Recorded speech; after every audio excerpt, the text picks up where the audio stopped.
So, for those of you born outside the U.S., what are some preconceptions of like American culture that you've had? And then when you came here, like were they true or false?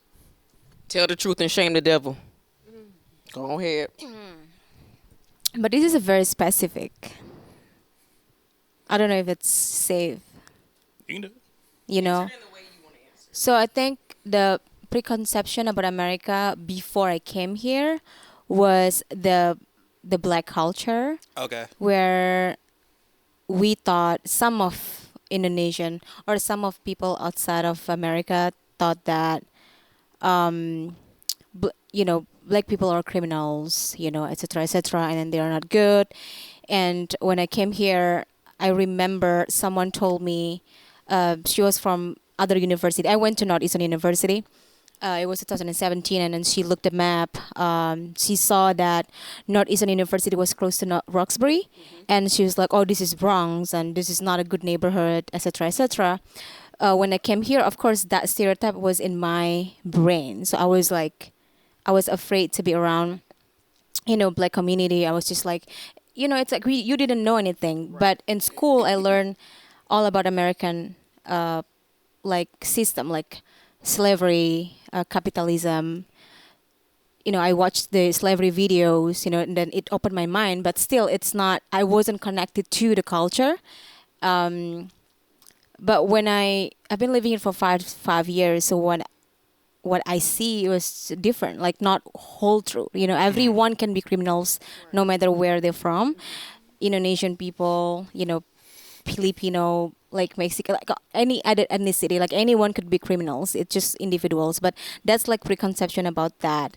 And it wasn't true because black culture is beautiful. When I was young, I remember I listened to hip hop, even though I didn't know what it means. But like I was a captain cheerleaders. I was a dancer coach when I was in high school. So we listened to all hip hop, but we didn't know about the culture before.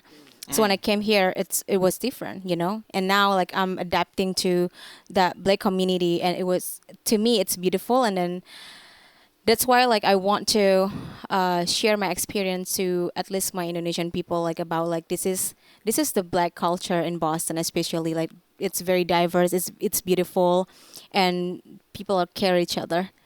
So that's like one preconception that s- happened before I came here. And now you work with Ben, right? Yes. Yeah. Yeah. What is that? Shout out to Ben.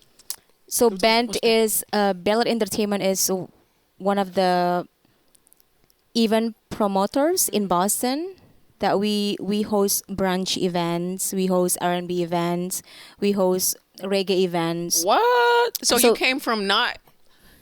Yeah. Wow, that's a huge. Yes, I'm the social media coordinator for that event promoter. Wow. So like every time we have an event, I create content and then help the marketing side of it every weekends. And now I'm just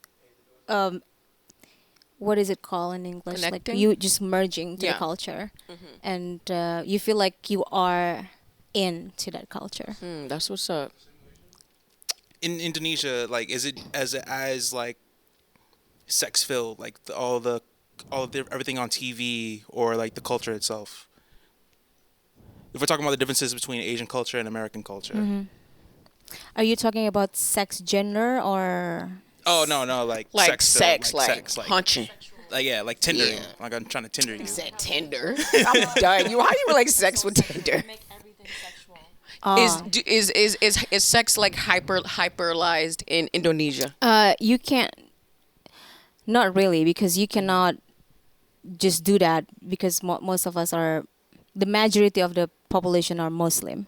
So basically, if you have a okay. boyfriend, if you have a girlfriend, if you hold hand or you can't even kiss in the public.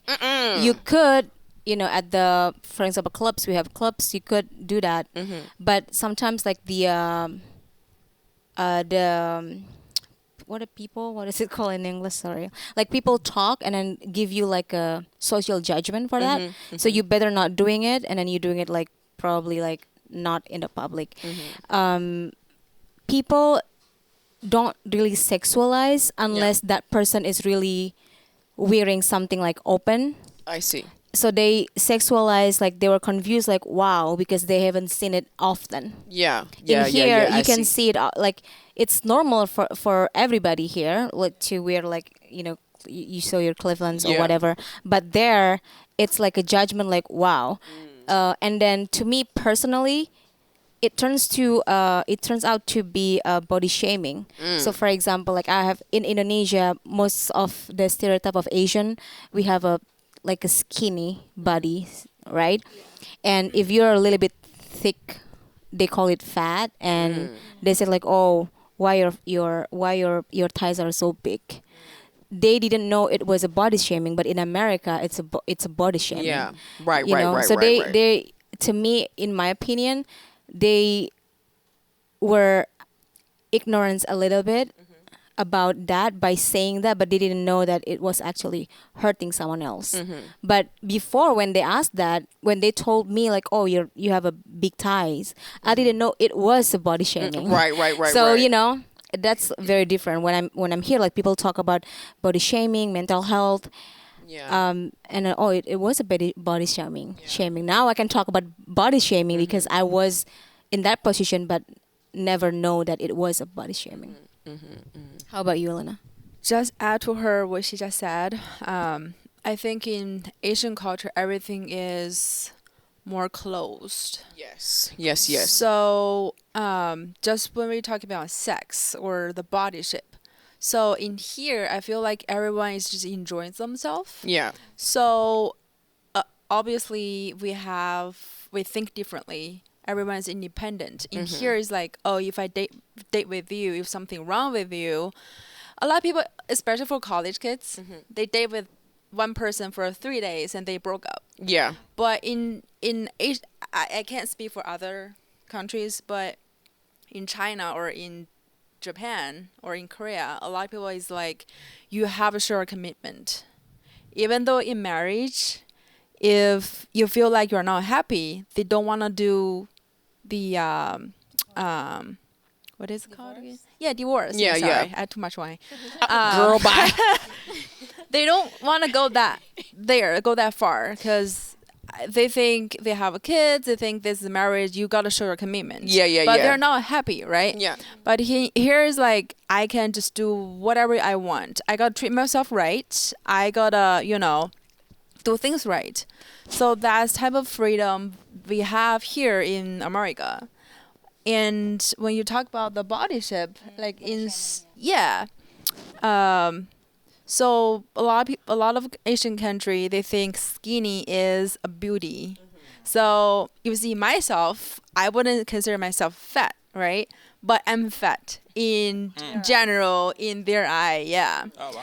My mom always say, because I weighed 130. Yeah. And my pounds, yes. And I gotta be, I would say 95. Then yes, I know. So every time I FaceTime my mom, and she's like, "Why can't you just lose weight? Like Goddamn. when you come, because I'm going back to China for family visit. So clearing yourself. Yeah, I don't care because whenever I go to so before I go there, I was a personal trainer. Okay. Yes, I was a person. I'm a physical person trainer before I do my official job right now. So every time I go to workout, so because I had a car accident, so right now I don't do workout that much. So obviously I lost some muscles. But when I was in college, I used to work out with my American friends, and like a muscle stuff. And then when I walk in that gym, all the Chinese guys look at me. They think I'm weird. They think I'm a man. Oh. Yeah, I know, right? They think, oh, you're so much muscle, because in China, girls are like very skinny, soft, and I have so much muscle on my shoulder, and then my butt was, Because you never really see like a chunky Chinese girl. When I do, I'm like, No. oh, she's so freaking cute. Every It's very, Chinese very, girl very rare. is so skinny. Yeah. I mean, I don't want to judge that. It just, the culture is different because everyone is judgmental nowadays, right? So I can't say anything about that. But in here, you can enjoy yourself. I can eat whatever the fuck I want. and I can just be myself, right?